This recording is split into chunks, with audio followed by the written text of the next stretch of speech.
G'day guys, welcome back to the review, and today of course we are here to review the two prelim finals, and we just finished the stream for the Cats v Brisbane game. What a game that one was. We will get to that one in a moment, but let's start with the Friday night. Swans v Port Adelaide, my team against my brother's team, and it was the Swans who finally broke their drought against Port Adelaide, 8 years without beating them. They won pretty comfortably in the end by 36 points. The Swans 95, Port Adelaide 59.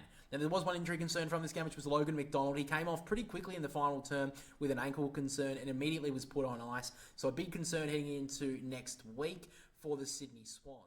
I think if there is any risk of an injury or reoccurrence, or he's not 100% here, Logan McDonald, I feel like he will miss. But on the other hand, I feel like he came off immediately. He didn't look too dejected on the bench, so we'll have to wait and see on that front. But to the game itself, Port Adelaide brought so much pressure to start this game. They won early stoppage, and they looked like they just continued on from last week against Hawthorn. However, they only were able to put one goal on the scoreboard, and as the quarter went on, the Swans started to work their way into this game. And with Sydney finishing with 4 of the last 5 goals of the first term, at quarter time, the Swans did lead by 9 points. Now, Sydney continued in the second term and really put a real gap on Port Adelaide, and it was led by their kick mark game. Port Adelaide truly couldn't stop the Swans slicing through them. And with Sydney kicking 5 of the next 6 goals, the signs looked ominous at the SCG. However, Port Adelaide did finish with the final goal of the second term, and at half-time reduced the margin to 25 points.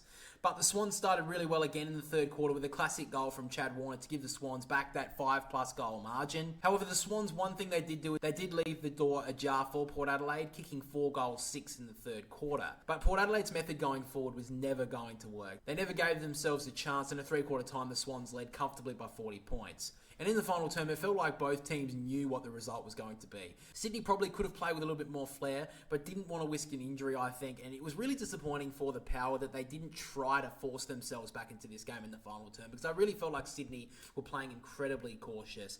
But in the end, the Swans have truly earned their spot in the grand final and won by 36 points. So a great win from Sydney. I was a little bit nervous going into this game, but a good win, and Port Adelaide, pretty disappointing in the end. I've really felt like they could have thrown a couple of punches at the Swans, but it never really felt like they did throughout the whole night. So, pretty disappointing from Port Adelaide. The Swans into the grand final. Looking at the statistics of this game, Isaac Heaney top score with the 115, Errol Goulden with the 106, Travis Boak top score for Port Adelaide with the 92, Rowbottom with the 89, Harry Cunningham, good game from him with the 87, Jake Lloyd with the 85.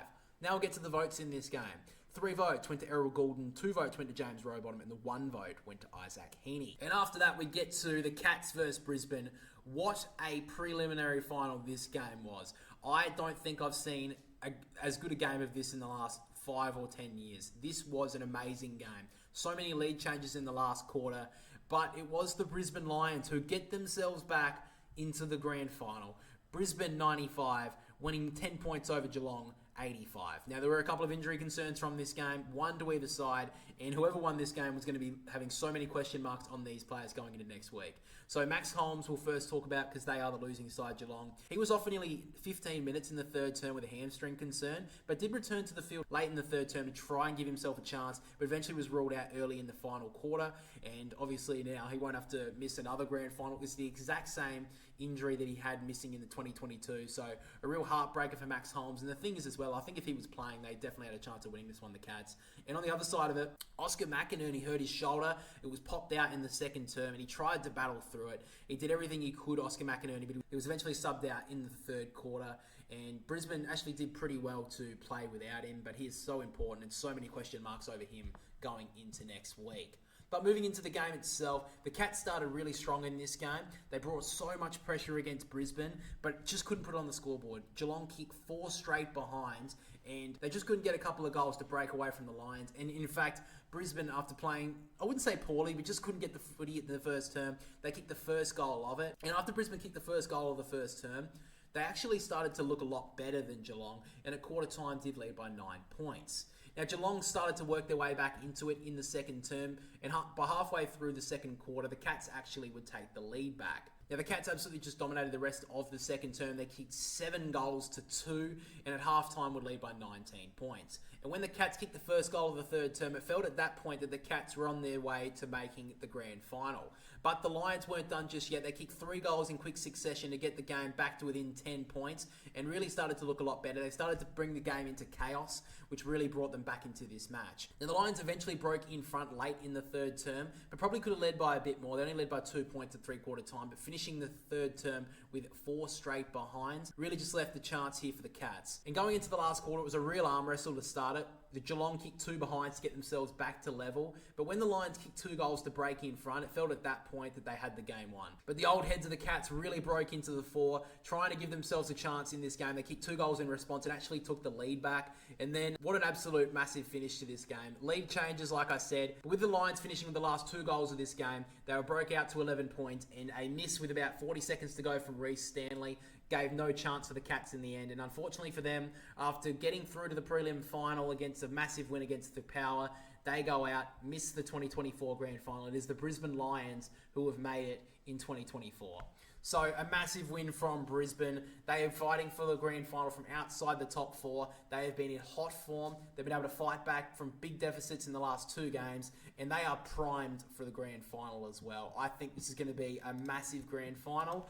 But let's move to the statistics of this game. Top scorer on the AFL fantasy front was Dane Zorko with the 126, led from the front. Lachie Neale with the 119, Josh Dunkley 110, Hugh McCluggage 109, Noah Answorth with the 104, and Brian Myers with the 98. Now let's get to the votes in this game. 3 votes went to Dane Zorko, 2 votes went to Lachie Neale, and the 1 vote went to Brian Myers. But guys, with that being said, the grand final, of course, Saturday afternoon, next weekend. The Swans will play the Lions. Of course, MCG, the first grand final in 18 years that 2 teams from outside of Victoria will be playing in the grand final. So I think for most people, this was the fairy tale grand final. What a game we have coming up. This, I think, is 50-50. The Swans have a pretty poor record against the Lions over the last couple of meetings. But, of course, this is at the MCG, neutral territory. Massive, massive game. Of course, throughout the whole week, guys, we'll be doing a massive preview of the grand final. And we will be live streaming next weekend as well, the 2024 grand final. It's going to be amazing. Of course, I want my Swannies to win, but it's going to be a massive game. But, guys, that is the end of the review for the 3rd week of the finals. Of course, one more game of the season, and I think everyone is so excited to see 2 non-Victorian teams playing in it. So, guys, make sure to let me know down below in the comments who you want to win the 2024 grand final. But that is all from me. If you are listening to this over on Spotify, make sure to leave us 5 stars and make sure to follow us so you're notified on the podcast and the review every single week. And if you are on YouTube, make sure to like and subscribe. I just want to make a quick mention. Thank you so much for 2,000 subscribers. I really do appreciate the support that we've got over the year. And one more game in the 2024 season. Thank you for watching. Thank you for listening, guys. And we'll catch us all next week.